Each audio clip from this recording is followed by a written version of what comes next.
ಚಿಕ್ಕಬಳ್ಳಾಪುರ ಜಿಲ್ಲಾಡಳಿತ ಕಚೇರಿ ಮುಂದೆ ಕಳೆದ 135 ದಿನಗಳಿಂದ ಜಂಗಮಕೋಟೆ ಹೋಬಳಿ ಕೈಗಾರಿಕಾ ವಲಯಕ್ಕೆ ಬೆಂಬಲವಾಗಿ ಜಮೀನು ಕೊಡಲು ಸಿದ್ಧರಾಗಿರುವ ರೈತರ ಪರವಾಗಿ ಅನಿರ್ದಿಷ್ಟ ಧರಣಿ ನಡೆಸುತ್ತಿದ್ದ ಪುಟ್ಟಣ್ಣಯ್ಯ ಬಣದ ರಾಜ್ಯ ರೈತ ಸಂಘ ಹಾಗೂ ಜಂಗಮಕೋಟೆ ಕೈಗಾರಿಕಾ ವಲಯ ಹೋರಾಟ ಸಮಿತಿ ನಡೆಸುತ್ತಿದ್ದ ಧರಣಿಯಿಂದ ಮೊಟಕುಗೊಳಿಸಿ ಧರಣಿಯನ್ನು ವಾಪಸ್ ಪಡೆದಿದ್ದಾರೆ ಎಂದು ಧರಣಿ ಅಂತ್ಯಗೊಳಿಸಿದ ವೇಳೆ ಮಾತನಾಡಿದ ರಾಜ್ಯ ರೈತ ಸಂಘದ ಮುಖಂಡ ಭಕ್ತರಹಳ್ಳಿ ಪ್ರತೀಶ್, ಕಳೆದ 135 ದಿನಗಳಿಂದ ಜಂಗಮಕೋಟೆ ಹೋಬಳಿಯಲ್ಲಿ ಕೈಗಾರಿಕೆ ಬೇಕು, ಜಮೀನು ಕೊಡಲು ಸಿದ್ಧರಿರುವ ರೈತರಿಗೆ 3 ಕೋಟಿ ನೀಡಬೇಕು ಅಂತ ಒತ್ತಾಯಿಸಿದ್ವು.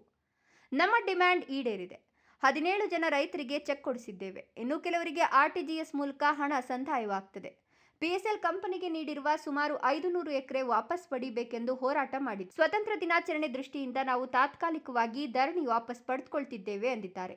ಇಡೀ ಜಂಗಮಕೋಟೆ ಹೋಬಳಿ 13 ಹಳ್ಳಿಗಳಲ್ಲಿ ನೀರಾವರಿ ಫಲವತ್ತಾದ ಕೃಷಿ ಭೂಮಿಯನ್ನು ಕೈಬಿಡಬೇಕು, ಒಂದು PSL ಕಂಪನಿಯಿಂದ ನೊಂದ ರೈತರಿಗೆ ನ್ಯಾಯ ಕೊಡಿಸಬೇಕು ಅಂತೇಳಿ 2 ಅಂಶಗಳನ್ನು ಇಟ್ಕೊಂಡು ನಾವು ಬೆಂಬಲ ಕೊಟ್ಟಿದ್ದೀವಿ.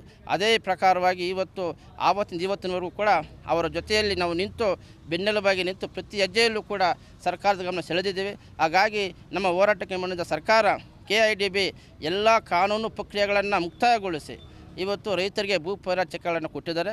ಹಾಗಾಗಿ ಭೂ ಚೆಕ್ಗಳನ್ನು ಕೊಟ್ಟಿರ್ತಕ್ಕಂಥ ಕಾರ್ಯಕ್ರಮವನ್ನು ಏನು ಗುರುವಾರ ಮಾಡಿದ್ದಾರೆ. ಹಾಗಾಗಿ ಇವತ್ತು ನಮಗೆ ಜಯ ಸಿಕ್ಕಿದೆ. ಹಾಗಾಗಿ ಜಯ ಅಲ್ಲ, ಇದು ಇನ್ನೂ ಇದೆ.